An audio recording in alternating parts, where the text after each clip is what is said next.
السلام عليكم ورحمة الله وبركاته. الحمد لله رب العالمين. اللهم صل على سيدنا محمد وعلى آل سيدنا محمد وبارك وسلم عليه. أما بعد، أعوذ بالله من الشيطان الرجيم. بسم الله الرحمن الرحيم. وإن أحد من المشركين استجارك فأجره حتى يسمع كلام الله. صدق الله العظيم.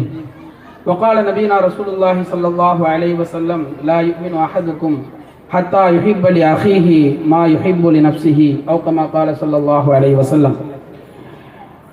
எல்லாம் வல்ல அல்லாஹ்வின் திருநாமத்தால் ஆரம்பம் செய்கின்றேன். அல்லாஹ்வின் அன்பும் கருணையும் நம் உயிருக்கு உயிரான உயிரிலும் மேலான கல்வியில் நிறைந்த கண்மணி நாயகம் ஸல்லல்லாஹு அலைஹி வஸல்லம் அன்னவர்கள் மீதும் அன்னாரை பின்பற்றிய உத்தம நல்லோர்கள் சாலிஹீன்கள் முன்னோர்கள் இங்கு கூடியிருக்கிற நம் எல்லோர்கள் மீதும் அல்லாஹுடைய அன்பும் கருணையும் என்றென்றும் நின்று நிலவட்டுமாக. ஆமீன்.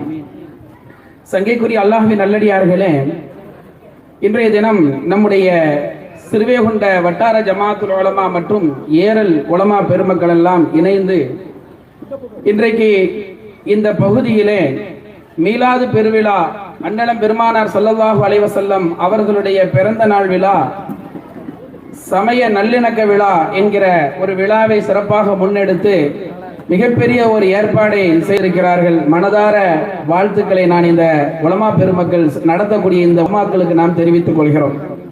ஏனென்று சொன்னால் மிகப்பெரிய ஒரு சிரமத்தை எடுத்து மிகப்பெரிய ஒரு முயற்சிகளை மேற்கொண்டு இந்த நிகழ்ச்சி இங்கே நடைபெறுவதை பார்க்கும் பொழுது ரொம்ப மகிழ்ச்சியாக இருக்கிறது.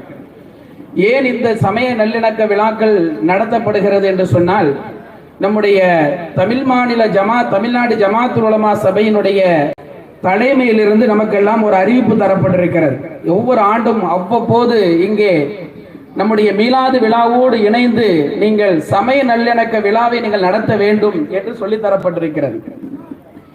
ஏன் சமய நல்லிணக்க விழாக்கள் நடத்தப்பட வேண்டும் என்பதற்கான பல காரணங்கள் இங்கே தொடர்ந்து சொல்லிக் கொண்டிருக்கிறார்கள். ஆனால் இது மாதிரியான சமய நல்லிணக்கம் வேண்டும் என்பதை அண்ணலம் பெருமானார் ரசூலுல்லாஹி ஸல்லல்லாஹு அலைஹி வஸல்லம் அவர்கள் பல தருணங்களிலே பல சந்தர்ப்பங்களிலே இந்த சமுதாயத்திற்கு அவர்கள் கற்றுத் தந்திருக்கிறார்கள். பிற மதத்தவர்களோடு பெருமானாருடைய வாழ்க்கையின் பகுதி, தோழர்களோடு எப்படி வாழ்ந்தார்கள், மனைவியரோடு எப்படி வாழ்ந்தார்கள், அதுபோல எப்படி எல்லோரோடும் வாழ்ந்தார்கள் என்று பெருமானாருடைய வாழ்க்கையில் ஒரு பகுதி இருப்பதை போல் மாற்று மதத்தவர்களோடு, தன்னுடைய மதத்தை ஏற்காத பிற சகோதரர்களோடு எப்படி நடந்து கொண்டார்கள் என்பதும் பெருமானாருடைய வாழ்க்கையின் மிக முக்கியமான ஒரு பகுதியாக இருக்கிறது. எந்த அளவிற்கு பெருமானார் அவர்கள் மாற்று மதத்தவர்களோடும் அந்த சகோதரர்களோடு நல்லிணக்கத்தை பேண வேண்டும் என்பதை வலியுறுத்தினார்கள் என்றால், இந்த உலகத்தை விட்டு விடை பெறுகின்ற பொழுது உலகத்திற்கு நிறைய செய்திகளை தந்தார்கள். இந்த உலகத்தை விட்டு நான் பிரிய போகிறோம் என்பதை அறிந்த பெருமானார் அவர்கள் இந்த உலகத்திற்கு நிறைய செய்திகளை சொல்லிவிட்டு சென்றார்கள். அப்படி பெருமானார் சொன்ன செய்திகளிலே தன்னுடைய மரணத்திற்கு 3 தினங்களுக்கு முன்பு பல செய்திகள் சொல்லப்பட்டது. அதில் ஒரு செய்தி என்னவென்று சொன்னால், என் தோழர்களே, நீங்கள் நான் இருக்கின்ற பொழுது வெளியூர்களில் இருந்து பிற தூதுக்குழுக்கள், பிற சகோதர நண்பர்கள் நம்மை சந்திக்க வருகிறார்கள். அவர்களுக்கு நான் அன்பளிப்புகளை நாம் கொடுக்கிறோம் அல்லவா, அதை நீங்கள் தொடர்ந்து செய்து கொண்டே இருங்கள் என்றார்கள் பெருமானார் ஸல்லல்லாஹு அலைஹி வஸல்லம் அவர்கள்.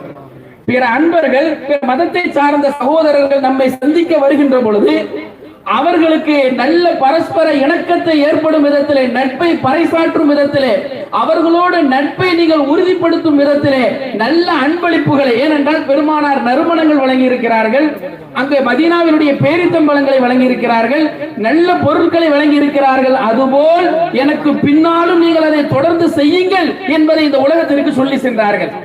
அப்படியானால் இது மாதிரியான நல்லிணக்கம் என்பது காலத்தின் கட்டாயம். நல்லிணக்கம், ஒவ்வொரு மனிதனும் அவனுக்கென்று ஒரு கொள்கை இருந்தாலும் கூட, அவனுக்கான கோட்பாடுகள் என்பது இருந்தாலும் அவனுடைய கொள்கையில் அவன் உறுதியாக இருக்க வேண்டும், அதில் மாற்றமில்லை. ஆனால் மற்றவர்களுடைய மதத்திற்கும் அவனுடைய கொள்கைக்கும் மதிப்பளிக்க வேண்டும், அவனுடைய உணர்வுக்கு மதிப்பளிக்க வேண்டும், அவனுடைய உரிமைக்கும் மதிப்பு கொடுக்க வேண்டும் என்பதை உணர்த்துவதற்கு தான் நல்லிணக்கங்கள். என் வழிக்கு நீ வரணும், ஓ வழிக்கு நான் வரணும்னு சொன்னா அதற்கு பேர் இணக்கம் அல்ல. இந்த இணக்கம் இன்றைக்கு கொஞ்சம் கொஞ்சமாக சிதைந்து விடுமோ என்பதை பயந்துதான் அந்த இணக்கத்தை நல்லிணக்கமாக ஆக்குவதற்கு எல்லா பகுதிகளிலும் இன்றைக்கு நாம் நல்லிணக்க முறைகளை, நல்லிணக்க கூட்டங்களை நடத்தி நாம் இன்றைக்கு அந்த இணக்கத்தை உண்டாக்கி கொண்டிருக்கிறோம். அருமையானவர்களே, அப்படியானால் இந்த நல்லிணக்கத்திற்கு எப்படி இணக்கத்தை பெருமானார் அவர்கள் பின்பற்றினார்கள் என்பதற்கு ஒரு உதாரணம் சொல்ல வேண்டும் என்று சொன்னால், ஒரே ஒரு நிகழ்வை நான் இந்த இடத்திலே கூறுவேன். அருமையானவர்களே, இன்றைக்கு நபிகள் நாயகத்தை பற்றி உலகத்தின் எல்லா தலைவர்களுமே, நபியின் குணத்தை பேசாதவர்கள் இல்லை, எல்லா தலைவர்களும் பெருமானாரை சொல்லியிருக்கிறார்கள். இந்தியா போற்றும் தலைவர்களும், தமிழகத்தின் திராவிட சித்தாந்தை பேசிய தலைவர்களும், இந்திய சுதந்திர போராட்ட தலைவர்களும், இந்த உலகின் ஒப்பற்ற பல தலைவர்களும் நபிகள் நாயகத்தை பற்றி பேசியிருக்கிறார்கள். ஆனால் அதையெல்லாம் சொல்வதற்கான நேரம் இல்லை. ஒன்றை சொல்லுவேன். யார் இன்றைக்கு அக்டோபர் 2 காந்தி ஜெயந்தி இன்றைக்கு, இன்றைய தினம் இன்றைக்கு இந்தியாவிலே மகாத்மா காந்தியினுடைய அந்த நாள் அனுசரிக்கப்படுகிறது. அந்த மகாத்மா காந்தி சொன்ன அந்த வார்த்தை யங் இந்தியா என்று சொல்லப்படக்கூடிய அந்த நூலிலே பதிவு செய்யப்பட்டிருக்கிறது. அவர் சொன்னார், இந்த உலகத்தின் எல்லா மக்களுடைய உள்ளங்களையும், கோடான கோடி மக்களுடைய உள்ளங்களையும் ஆட்கொண்டிருக்கிற அந்த நபிகள் நாயகம் யார் என்று தெரிந்து கொள்ள வேண்டும் என்பதற்காக நபிகள் நாயகத்தின் வரலாறை நான் படித்தேன். படித்து பார்க்கின்ற பொழுது அந்த நபிகள் நாயகம் இந்த உலகத்தில் ஒரு பெரும் சமுதாயத்தை தன் வாளால் உருவாக்கவில்லை, தன் யுத்த களத்தின் மூலம் அவர் உருவாக்கவில்லை. மாறாக உயர்ந்த குணத்தால், தன் எளிமையான பண்பினால், தன்னை முற்படுத்திக் கொள்ளாத ஒரு சராசரியான ஒரு மனிதராக இந்த உலகத்திலே தன்னுடைய குணங்களை விதைத்தார். அதன் மூலம் இன்றைக்கு இந்த இஸ்லாம் இந்த உலகத்திலே பரவி இருப்பதை நினைத்து நான் ஆச்சரியப்படுகிறேன் என்று சொன்ன மகாத்மா காந்தி ஒரு செய்தியை இந்தியாவில் இருக்கக்கூடிய அத்துணை மக்களுக்கும் சொல்லுகிறார். என்ன சொல்லுகிறார் தெரியுமா? எனவேதான் மகாத்மா காந்தி ஒரு செய்தியை பதிவு செய்கிறார். எனவேதான் ஆட்சி புரியும் ஒவ்வொரு ஆட்சியாளர்களும், அவர் சொல்லக்கூடிய வார்த்தையை நாம் கவனிக்க வேண்டும், ஆட்சி புரியும் ஆட்சியாளர்கள் அனைவரும் நபிகள் நாயகத்தின் சீர்திருத்தத்தை பின்பற்ற வேண்டும்.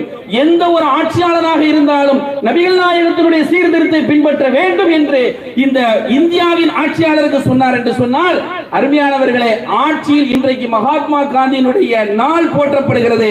மகாத்மா காந்தியினுடைய படங்கள் இன்றைக்கு ரூபாய் நோட்டிலே பேசப்படுகிறது. ஆனால் அந்த மகாத்மா காந்தி இந்த உலகத்திற்கு, இந்த இந்திய ஆட்சியாளர்களுக்கு யாரை வழிகாட்டினார் என்று சொன்னால் நபிகள் நாயகத்தை வழிகாட்டினார்கள். காரணம் என்ன? நபிகள் நாயகத்தினுடைய வாழ்க்கையில் பலவாக இருந்தாலும் அதில் போற்றப்படத்தக்க ஒரு வாழ்க்கை என்று சொன்னால் மற்றவர்கள் உணர்வுக்கு மதிப்பளிப்பது, மற்றவர்களின் உரிமைக்கு மதிப்பளிப்பது.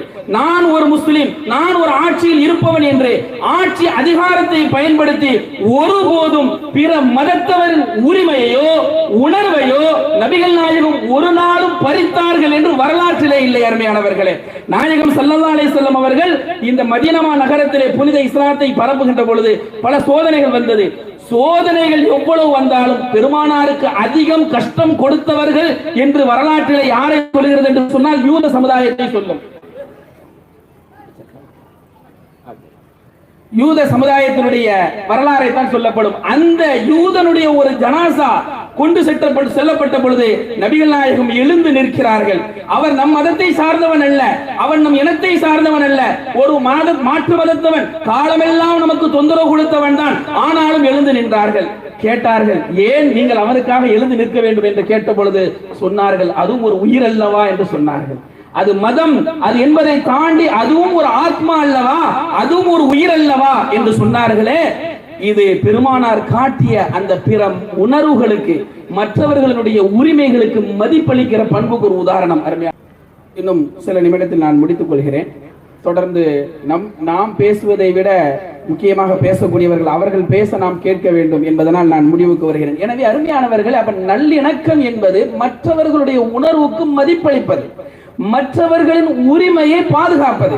தன்னிடம் ஆட்சி அதிகாரம் இருக்கலாம், என்ன வேண்டுமானாலும் இருக்கலாம், தன் அதிகாரத்தை பயன்படுத்தி தன் மதத்தை வளர்ப்பது அது ஒரு நல்ல மதத்தின் அடையாளம் அல்ல. இதை பெருமானார் அவர்கள் ஒருபோதும் விரும்பியதில்லை. நபிகள் நாயகம் ஸல்லல்லாஹு அலைஹி வஸல்லம் காலத்தில் ஒரு சின்ன நிகழ்வு நடக்கிறது. அதே போலத்தான் ஒரு மாற்று மதத்தை சார்ந்தவர் ஒரு முஸ்லிமை கொலை செய்து விட்டார். கொலை செய்யப்பட்டு விட்டது, கொன்று விட்டார் என்று தெரிகிறது. ஆனால் இஸ்லாமிய சட்டம் என்னவென்று சொன்னால், ஆதாரம் இல்லாமல் யாரையும் சிறைபிடிக்க முடியாது. கொல்லப்பட்ட குடும்பத்தை சார்ந்தவர்களிடத்தில் நபிகள் நாயகம் கேட்கிறாங்க, நீங்க உன்னுடைய குடும்பத்தை சார்ந்தவங்க கொல்லப்பட்டுட்டாங்க, பதிலுக்கு நீங்கள் அவர்களை கொலை செய்ய நினைக்கிறீர்களா? இதான் இஸ்லாமிய சட்டம். அல்லது அவர்களிடமிருந்து நஷ்ட ஈடு பெற விரும்புகிறீர்களா? ரெண்டுல ஏதாவது ஒண்ணு நீங்க தேர்வு செய்யுங்கன்னு சொன்னாங்க. அப்ப அந்த குடும்பத்துக்காரங்க சொன்னாங்க, அல்லாஹ்வின் தூதர் அவர்களே, கொல்லப்பட்டது உண்மை, இவங்க தான் கொலை செஞ்சிருக்காங்கன்னு எங்களுக்கு தெரியும், ஆனா கொல்லப்பட்டதற்கான ஆதாரம் இல்லை, யார் இவங்க தான் கொலை செஞ்சாங்கிறது எங்களுக்கு ஆதாரம் இல்லைன்னு சொன்னாங்க. இந்த நேரத்தில் நீங்கள் யோசித்து பார்க்க வேண்டும்.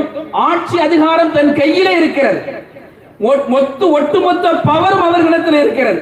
அவர்கள் நினைத்திருந்தால் ஒரு நீதிமன்றத்தை உருவாக்கி, ஒரு வழக்கை ஜோடித்து, சாட்சிகளை உருவாக்கி, ஒரு ஃபார்மாலிட்டிஸ்க்கு சட்டப்படி ஒரு தீர்ப்பை கொடுத்திருக்க முடியும். இதை பெருமானார் விரும்பவில்லை. ஸல்லல்லாஹு அலைஹி வஸல்லம் சொன்னாங்க, ஆதாரம் இல்லாத காரணத்தினால் அவர் தண்டனை கொடுக்க முடியாது. பாதிக்கப்பட்டது அங்கே ஒரு முஸ்லிமாக இருந்தாலும் சரி, பாதிக்கப்பட்டது அங்கே ஒரு முஸ்லிமாக இருந்தாலும் சரி, அவன் முஸ்லிம் என்பதற்காக மற்றவனுக்கு அநியாயம் செய்து நான் நீதி செய்ய முடியாது. எனவே அவரிடமிருந்து நஷ்டம் கேட்காதீங்க, நாங்க என்னுடைய பைத்துல் மால்ல இருந்து உங்களுக்கு நஷ்டம் ஈடு தாரேன்னு சொல்லி நபிகள் நாயகம் ஸல்லல்லாஹு அலைஹி வஸல்லம் அங்க ஒரு சமரசத்தை ஏற்படுத்தினாங்கன்னா, இதுதான் ஆட்சி அதிகாரத்தில் இருக்கிற யாராக இருந்தாலும் சரி, அதிகாரம் இருக்கலாம், அதிகாரத்தை துஷ்பிரயோகம் செய்யக்கூடாது. தன் அதிகாரத்தை பயன்படுத்தி யார் மதத்தை வளர்த்தாலும் அந்த மதம் ஒரு சிறந்த மதமாக இருக்க முடியாது. அது எல்லா மதத்திற்கும் பொருந்தும். நல்ல குணத்தால், நல்ல பண்பால், நல்ல இணக்கத்தால் அவர்கள் நம்மளோடு பழகக்கூடிய உரையாடலினால் இதுதான் சிறந்த நடைமுறை. இதைத்தான் அல்லாஹ்வும் பெருமானாருக்கு கற்றுத் தந்தான். வயின் அஹதும் மினல் முஷ்ரிகீன இஸ்தஜாரக ஃபஅஜிர்ஹு. நபியே, நாயகமே, மாட்டு சகோதரர்கள் உங்களிடத்திலே அடைக்கலம் கேட்டால், ஒரு பாதுகாப்பு தேடி, ஒரு உதவி தேடி வந்தால், ஃபஅஜிர்ஹு, அவங்களுக்கு உதவி செய்யுங்க, பாதுகாப்பு கொடுங்க, அடைக்கலம் கொடுங்க. வெள்ள காலத்துல நம்முடைய மக்கள் செய்யறாங்க பாத்தீங்களா? என்ன பிரச்சனை வந்தாலும் சரி, பாதுகாப்பு கொடுப்பதற்கு பள்ளி வாசலை நாம் இன்றைக்கு ஒப்படைக்கிறோம் அல்லவா? இது அல்லாஹ் பெருமானாருக்கு காட்டி தந்த அந்த நடைமுறை. நம்மளிடத்திலே அடைக்கலம் கேட்டால் அடைக்கலம் கொடுங்கள் என்று மார்க்கம் கற்றுத் தருகிறது. இதுதான் பெருமானார் நமக்கு கற்றுத் தந்தார்கள். இன்னொன்றை சொன்னார்கள், இந்த உலகத்தின் எல்லா மதத்தவர்களுக்கும் அழகான ஒரு வார்த்தை சொன்னார்கள். அது முஸ்லிமாக இருக்கலாம், மாற்று மதத்தவர்களாக இருக்கலாம். பெருமானார் சொன்ன ஒரு வார்த்தை, எந்த ஒரு மனிதனும் உண்மையான நம்பிக்கை இறை நம்பிக்கையாளனாக ஆக முடியாது. எதுவரை என்றால், நான் ஒரு நம்பிக்கையாளன், நான் ஏன் மதத்துக்காரன் சொல்லிட்டு இருக்காங்களே, எந்த ஒரு மனிதனும் உண்மையான இறை நம்பிக்கையாளனாக ஆக முடியாது. எதுவரை என்றால், தனக்கு எதை விரும்புவானோ, தனக்கு எது நடக்கணும்னு ஆசைப்படுவானோ அதை மற்றவர்களுக்கு விரும்புகிறவன் தான் ஒரு உண்மையான நம்பிக்கையாளர் என்று சொன்னார்கள். எனவே தான் சொத்து பாதுகாக்கப்பட வேண்டும், தன் உரிமை பாதுகாக்கப்பட வேண்டும், தன் உடமை பாதுகாக்க வேண்டும் என்று விரும்புகிற ஒவ்வொரு மனிதனும் மற்றவனின் உரிமையை பாதுகாக்க வேண்டும், மற்றவனின் உடமையை பாதுகாக்க வேண்டும். அதுதான் உண்மையான நம்பிக்கை. இதைத்தான் நமக்கு கற்றுத் தருகிறது. இதை பேசுவதற்கு தான் இந்த சமய நல்லிணக்க விழாக்கள் தேவைப்படுகிறது. எனவே இணக்கமற்ற இந்த சூழ்நிலையிலே நல்ல இணக்கத்தை நாம் ஏற்படுத்துவோம். இது போன்ற நல்ல தலைவர்களை நாம் அழைத்து இதன் மூலம் அவர்களுக்கு சொல்லக்கூடிய செய்தி என்னவென்று சொன்னால், நமக்குள் மதத்தின் பெயரால் உயிர்களை, உடைமைகளை இழந்து சண்டை காட்சிகளாக இந்த தேசம் மாறிவிடக் கூடாது என்பதிலே நாம் எல்லோரும் கண்ணும் கருத்துமாக இருக்க வேண்டும். இதை பாதுகாப்பதற்கு இந்த மத நல்லிணக்க விழாக்கள் அவசியமாக இருக்கிறது. எல்லாம் வல்ல இறைவன் நம் எல்லோருக்கும் நேர்வழி தருவானாக. நேரான பாதையை காட்டி தந்து நமக்குள் எல்லா நிலையிலும் நல்லிணக்கத்தை ஏற்படுத்தி சத்தியத்தை சத்தியமாக புரிந்து கொள்ளக்கூடிய நல்ல வழிகாட்டுதலை தருவானாக என்று கூறி வாய்ப்புக்கு நன்றி கூறி விடைபெறுகின்றேன். வாஹிரு தஅவானா அல்ஹம்துலில்லாஹி ரப்பில் ஆலமீன். அஸ்ஸலாமு அலைக்கும் வரஹ்மத்துல்லாஹி வபரகாத்துஹு.